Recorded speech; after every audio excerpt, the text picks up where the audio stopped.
வருவது கிறிஸ்மஸ் தாத்தா என்ற சாண்டா கிளாஸ் ஆவார். அடர்த்தியான வளர்ந்த வெள்ளை தாடி, வெள்ளை மற்றும் சிவப்பு நிற உடை, தொந்தி வயிறு, சிரித்த முகம், கையில் பரிசு மூட்டை, மான்கள் பூட்டிய வண்டி என்பதே கிறிஸ்மஸ் தாத்தாவின் அடையாளம் ஆகும்.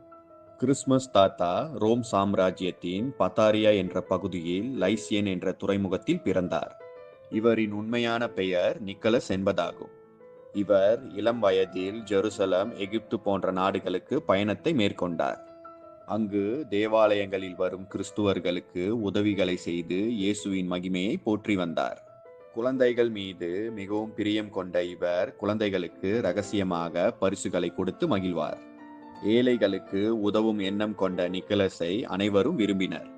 இவர் பலருக்கு மறைமுகமாக உதவிகளை செய்துள்ளார்.